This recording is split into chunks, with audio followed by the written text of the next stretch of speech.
Nos acompaña uno de los fundadores de la Asociación Melillense de Lesbianas, Gays, Transexuales y Bisexuales, Rafael Robles, reconocido activista ya no solo en Melilla, sino también en toda España. Muy buenos días. Buenos días, ¿qué tal? Decía que es una asociación pionera, la vuestra, Amlega. Lleváis 17 ediciones del festival.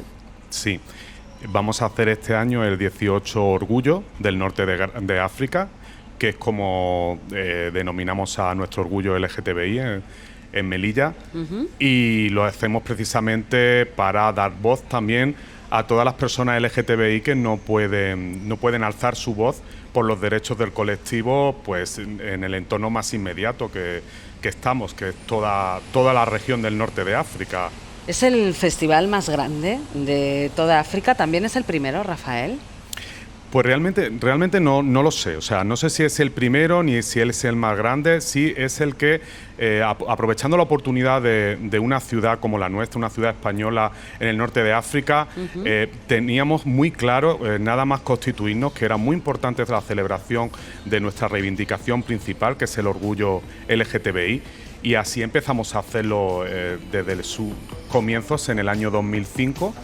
Y bueno, creemos que es muy importante el papel que representamos en todo el contexto geográfico en el que nos encontramos. ¿Qué trascendencia tiene que Melilla tenga su propio orgullo?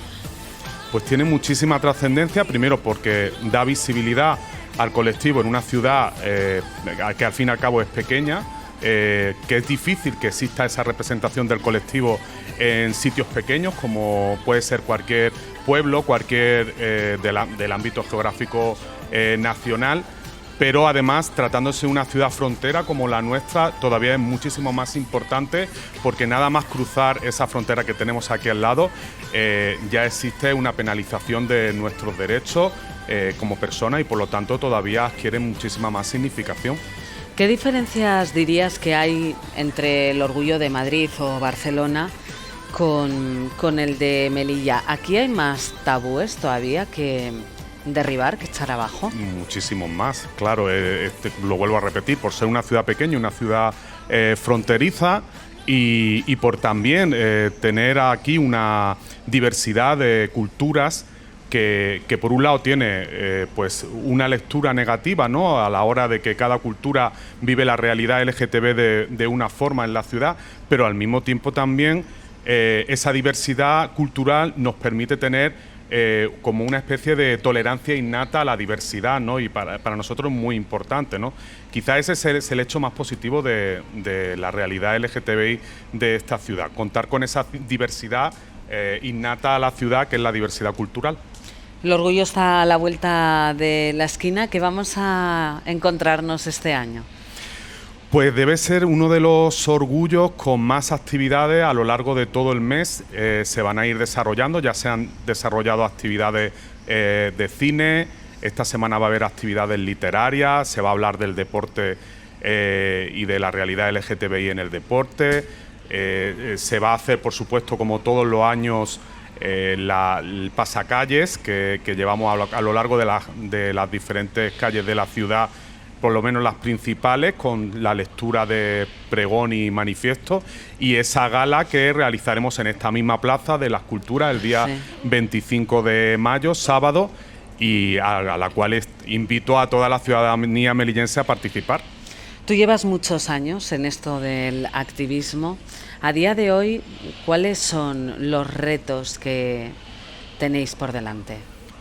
Pues el principal reto es afrontar el discurso de odio que cada vez está teniendo más... ¿Está resurgiendo? Sí, está resurgiendo, tiene más... ¿Y cuáles son las razones? Porque debería ser justamente lo contrario. Sí, parecía que habíamos llegado a un punto en el que determinadas cuestiones estaban ya superadas, que no se hablaba ya de cuestionar, por ejemplo, el matrimonio igualitario o la necesidad de educar en las escuelas sobre afectividad sexual o afectividad diversa. Diversidad afectivo-sexual y familiar, pero hemos de repente retrocedido porque hay voces que están nada más y nada menos que en las instituciones, o sea, en el Parlamento y en las asambleas autonómicas y locales, que le están dando voz a un discurso completamente LGTB-fóbico que parecía superado, pero no, que lo tenemos ahí presente y con mucha fuerza. Otro de los asuntos que más reclamáis es precisamente el de más investigación, más implantación de tratamientos contra el VIH.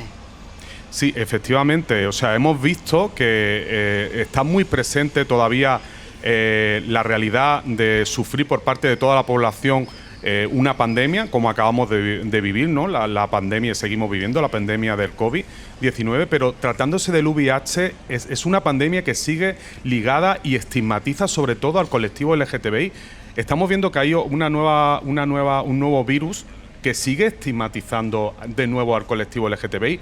En el trasfondo de esta estigmatización, antes ligada al VIH y ahora ligada a otras infecciones, como puede ser la viruela del mono, lo que se refleja es que existe tremenda homofobia todavía en la sociedad y se sigue estigmatizando al colectivo por determinadas enfermedades, y es algo que realmente sufre sobre todo el colectivo LGTBI, pero la población en general, el hecho de que, por ejemplo, no se acuda a hacerse una prueba rápida por tener miedo a dar positivo por el estigma que sigue acompañando Bueno, esto que dices me parece tremendo, vamos. Sí, sigue siendo así, sobre todo en las poblaciones más pequeñas como la nuestra. Que hay una falta de educación. Efectivamente, hay una falta de educación para la salud, una educación sexual, como he dicho antes, y son elementos, asignaturas que siguen siendo pendientes. Rafael, ¿qué papel jugamos los medios de comunicación a la hora de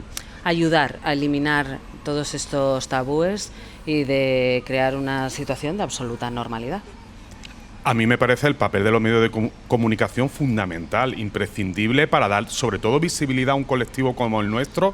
Me gusta que se dé una visibilidad en su diversidad. En diversidad de colectivos que forman parte del propio colectivo LGTBI, pero también en diversidad de personas. Quizá no me gusta tanto que haya determinados medios de comunicación que ensalcen determinados estilos, determinadas formas de vida que no representan a todo el colectivo, pero que son también necesarios de visibilizar, ¿no? Y es muy importante. Yo siempre abogo porque la visibilización del colectivo LGTBI, de su realidad, es fundamental, tanto a nivel de medios de comunicación como en cualquier ámbito, sobre todo, insisto, en el ámbito educativo. Vamos a ir terminando, pero déjanos deberes. ¿Qué más podemos hacer en Radio Televisión Española? Pues agradeciendo de antemano todo lo que hacéis, porque sé el esfuerzo que se hace por visibilizar al colectivo LGTBI y ahora poder hacerlo del de Melilla me parece muy importante por nuestra propia realidad, pero sí que es verdad que queda mucho trabajo por reflejar, y creo que pondría el acento en esos discursos de odio que he mencionado antes. Creo que hay que visibilizar que todavía tenemos que superar innumerables discriminaciones en numerosísimos ámbitos de nuestras vidas. Seguiremos trabajando, Rafa. Muchísima suerte, que vaya todo muy bien en el orgullo de este año y no tiréis la toalla, que como dices queda mucho trabajo por hacer. Pues muchísimas gracias a vosotros por darnos voz.